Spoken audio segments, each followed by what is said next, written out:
सिर्फ भारत ही नहीं, इन 4 देशों में भी मची है गणेश उत्सव की धूम। गणेश उत्सव भारत के लिए कितना बड़ा पर्व है, ये तो आप जानते ही हैं। लेकिन क्या आप जानते हैं कि भारत के अलावा और भी कई देशों में गणेश उत्सव का त्यौहार बड़े ही धूमधाम से मनाया जाता है? जी हाँ, भारत के अलावा और भी कई ऐसे देश हैं जहां भगवान गणेश से जुड़ी इस त्यौहार को मनाया जाता है। गणेश उत्सव का त्यौहार पूरे देश में बड़ी ही धूमधाम से मनाया जा रहा है। 10 दिनों तक मनाया जाने वाला यह त्यौहार भारत के सबसे बड़े उत्सवों में से एक है। लेकिन क्या आप जानते हैं कि गणेश चतुर्थी का त्यौहार सिर्फ भारत में ही नहीं बल्कि कई और देशों में मनाया जाता है? जी हाँ, भारत के अलावा और भी कई देश हैं जहां गणेश चतुर्थी का त्यौहार बड़े ही धूमधाम से मनाया जाता है।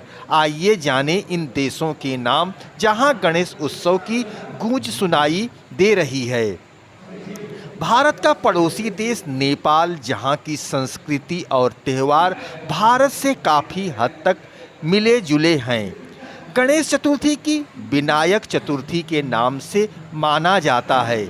यहां भगवान गणेश को विघ्नहर्ता के साथ साथ शुभ और लाभ का प्रतीक माना जाता है। नेपाल में यह त्यौहार बड़े ही धूमधाम से मनाया जा रहा है।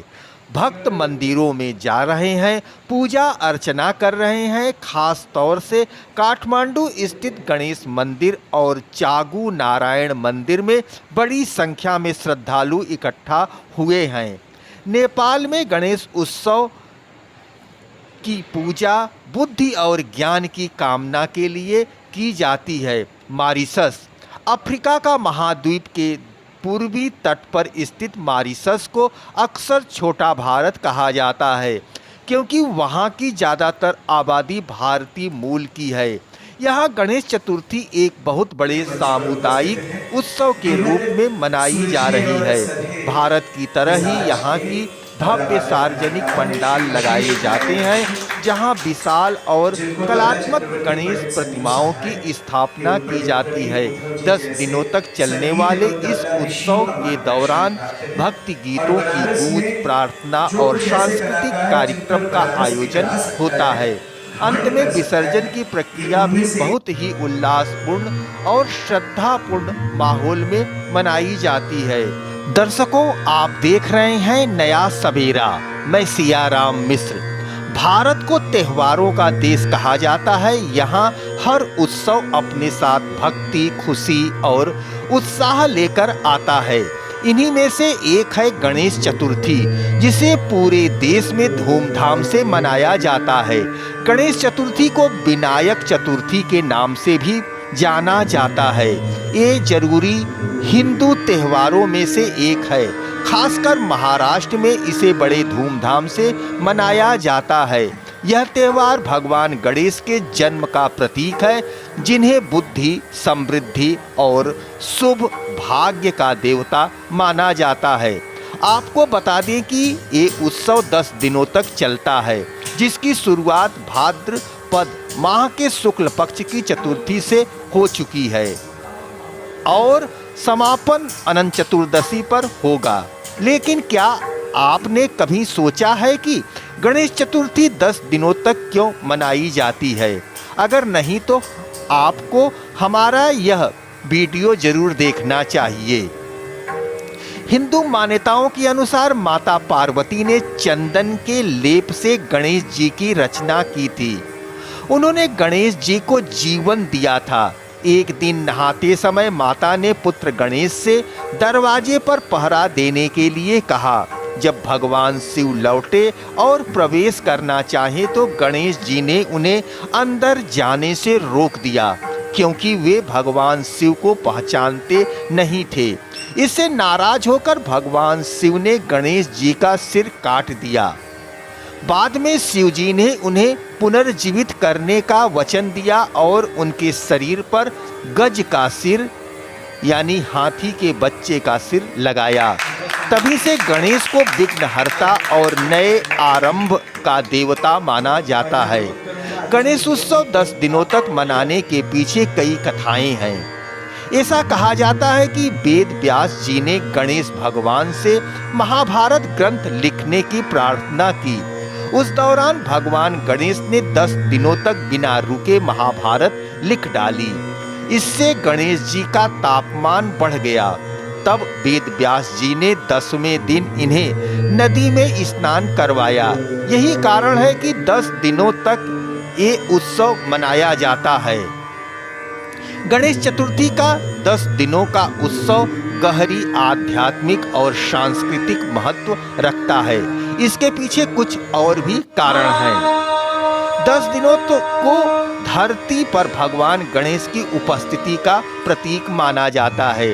भक्त मानते हैं कि इस समय गणेश जी उनके घर आते हैं, आशीर्वाद देते हैं और सभी बाधाएं दूर करते हैं।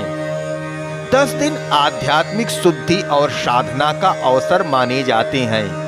लोग पूजा, भक्ति और प्रार्थना से गुस्सा, लालच, जलन जैसी बुरी आदतों से छुटकारा और शांति पाने की कोशिश करते हैं। दर्शकों, हम आपको लिवा चल रहे हैं सांगवेद विद्यालय गणेश्वर शास्त्री जी के पास। उनसे जानते हैं गणेश चतुर्थी का स्वागत है। प्रणाम। किसी समय आज के दिन ही यानी भाद्रपद शुक्ल चतुर्थी के दिन गणेश जी ब्रह्मलोक से आते रहे और गणेश जी के हाथ से लड्डू गिर गया था। लड्डू को उन्होंने पुनः स्वीकारा रखा। घटना ऐसी हुई, उस घटना को देखकर चंद्र हंस पड़े। तो गणेश जी ने उनको शाप दिया था। सबसे चंद्रमा का जो दर्शनीयत्व रहा वो खत्म हो गया। चंद्र बहुत स्वरूप रहे, लेकिन वो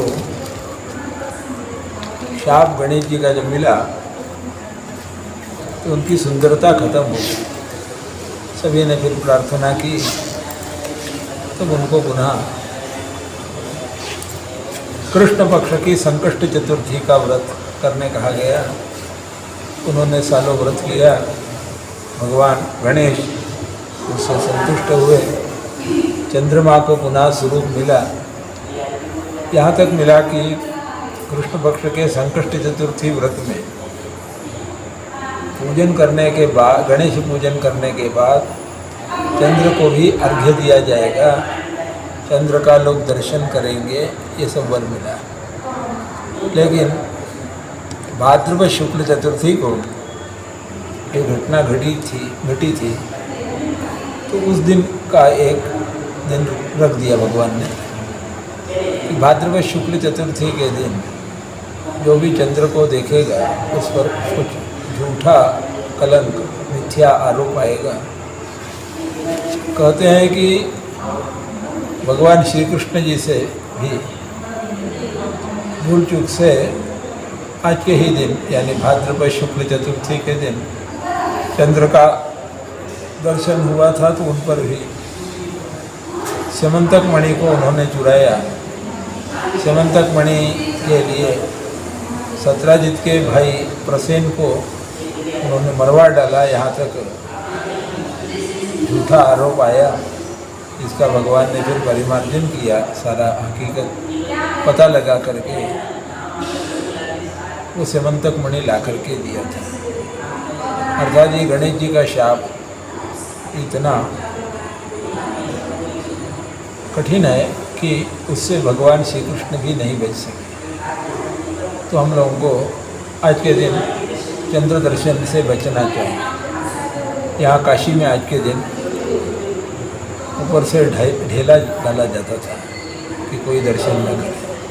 तो आज के दिन ऐसी मान्यता थी, यदि बाहर जाना ही पड़े तो कोई छाता लेके जाए।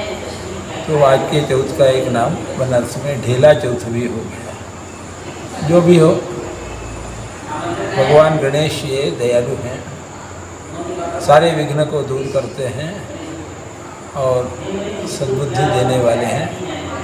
उनकी उपासना अनादिकाल से आज के दिन भाद्रव शुक्ल चतुर्थी के दिन होती है। लोकमान्य तिलक ने भी आज के दिन ही जो गणेश चतुर्थी का महोत्सव किया था, इसको मुख्यता दे करके स्वतंत्रता प्राप्ति के लिए बहुत बड़ा आंदोलन किया था, जिसमें वे सफल हुए।